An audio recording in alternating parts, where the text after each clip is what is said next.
Robin Pingeton from the University of Missouri is our next head coach. Robin is beginning her 13th year as the head coach at Missouri. You go back in her career, it includes time as a participant in women's basketball and women's softball at St. Ambrose University. At St. Ambrose, during her playing career on the basketball floor, she totaled a career high of 2,502 points. That's a career total, I should say, not a career high. Makes it sound like one game. That would have been a story in itself. She was an All-American there in both basketball and in softball. And Robin's coaching career, head coaching career, began at St. Ambrose as well. Robin is an avid supporter of Special Olympics and spends a significant portion of time working to assist the organization in events and in fundraising throughout the state of Missouri. Welcome to the stage, University of Missouri head women's basketball coach, Robin Pingeton.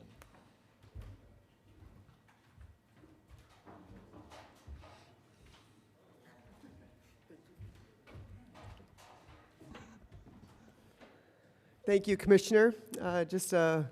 I always appreciate everything that you do for all of us and all the many hours behind the scenes. And I want to thank you guys. I know it's been a busy 2 days, and you guys have been just troopers, and we're closing in on the end of day 2 for you guys. But I appreciate the work that you guys do and the stories that are told through these opportunities. We're excited for the season.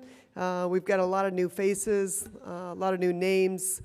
Going into this off season, we thought it was really important that we added a couple key pieces out of that roster, which would include some athleticism, some size. Feel very blessed that we're turning a really special core group. I think, Ashton Judd and Grace Slaughter are here with us today, but 2 of the several that, after a tough year, decided they wanted to come back and didn't waver. And I think in this day and age, that's a difficult thing to do, and I'm really proud of them and grateful. Last year, obviously, not the year we wanted. Had a couple injuries, 2 starters that went down with season-ending injuries that made it a really, really tough year for us and a tough league. But it's been a great off-season. I'm excited about our roster. I've said this several times. I think we've got an uncommon work ethic, very like-minded. I think young ladies that really have come together in regards to a connectivity in that locker room with a vision that's pretty uncommon for a group of so many new players. So it's been fun to see them come together. I know we're excited for what's in front of us. It's going to be here soon before we know it, but exciting time of the year, and appreciate the opportunity to be out here in front of you guys. All right, we'll take questions for Coach. If you have a question, please raise your hand. We'll get a floor mic to you, and please remember to identify yourself when you ask your question.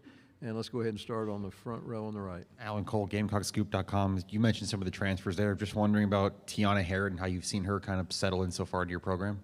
Yeah, Tree's had a tough journey. Obviously, a really talented high school player. And then when she got to Kentucky, had some heart issues, had surgery, and didn't allow her to really get back into the swing of things at Kentucky. Transferred to Texas. And I think that year for her, I think it was a year of great growth, but also just challenging, trying to get her feet wet again and get acclimated to the game. It's hard to set out for a year. She's been a great addition. She's got size. She's got good athleticism. I've been pleased with the growth that we've seen in her game since she's been on campus. Coming in June, one of our big focuses was trying to get her in better physical shape, and she's worked really hard at that.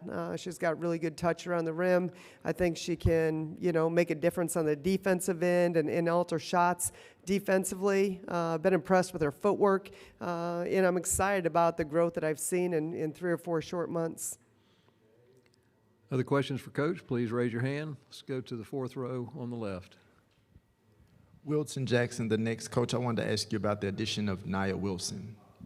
Yeah, really excited about Nia too. I've said this before. I think a lot of times in recruiting, especially in the portal, it's almost like speed dating. You can do all the research you want and make as many phone calls as you can and try to really understand who these young ladies are. Sometimes you've recruited them previously, but sometimes you haven't. And you never really know for sure what you're going to get because that window's so small. But we've been so blessed. The young ladies that have joined our program are exactly who we thought they would be. Nia's been tremendous. She's got a great work ethic. She's got great athleticism. She can push the ball in transition, has the ability to guard 90 feet from the basket, and can play both the point and off-guard position. So we're really looking for her to play a big role for us this upcoming season. All right, raise your hand if you have other questions. All right, let's go to the second row in the middle. Hi, Robin. Kevin Skarbinski from the SEC blog. You've been up in this league, you've been down in this league. Is it much easier to fall if you have injuries, you have players that leave, than it is to build back up, given the competitive level of the league? Yeah, that's a great question, Kevin. I think it's all of the above. I mean, I think they're both, two things can be true at once, right? I think it's really hard to climb, but I think it's, you know, when injuries hit, you don't prepare for them. And, you know, I've gone back and forth as a coach. There's times where I think a 12-man roster or 12-player roster, you know, the chemistry in that locker room can be a little bit stronger, and you don't have to worry about playing time. And then you have a couple key injuries, and you think, okay, I'm never going back to that again, and we will always be at full strength. But we did. We had a couple of tough seasons. We've had some seasons that have been really exciting and you know, played on a big stage under bright lights and has had a lot of success in the SEC. But this is a very tough league, as we both know. And then we have Texas and Oklahoma, two programs that I have a lot of respect for joining the league. So a tough league, if possible, just got tougher. But I think that's what makes it so fun. You know, we all want the end result, which is a championship. We all want a deep run in the NCAA tournament. That scoreboard is really, really important.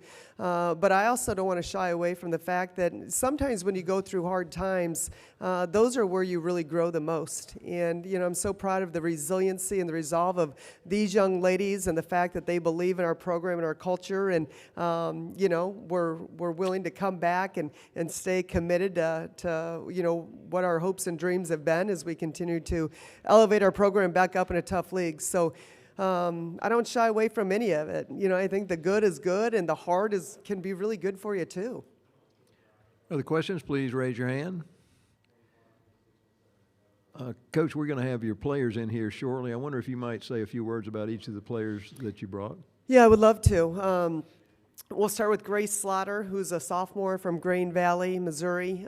She's a young lady that grew up coming to basketball camps at Missouri, and so I've known her since she was this tall, and it's been so fun to just kind of see her grow and blossom. She was a USA basketball young lady, and then had a knee injury in high school and had to recover from that, but it's been, she's passionate about the game, has an unbelievable work ethic, just a very disciplined young lady. Not only is she really good in the classroom, I think her commitment to giving back in our community is something that I really admire and appreciate. And then her skill set on the court. I think going into this season, a point of emphasis for her was to really get better on the defensive end. She's always been pretty strong with her offensive skill set, but really wanted to grow in her game defensively, and I've seen her really put that work in, and I think she's going to have another really special year for us. Ashton Judd, to me, she's just kind of got that it factor. She's a little bit of an alpha on the court. She plays really, really hard. She's she's gritty, she's tough, she's really resilient. She's been a really good leader for so many of our new players. I know they look up to her, not only because of her character, but just her work ethic on and off the court. And so two young ladies that we're really counting on this season to elevate us and help put us back on the map. All right, other questions for Coach? Please raise your hand. Any others? Last call. All right. All right, Coach, thank you. All right, thank you, and thanks again for everything you guys do. Appreciate you.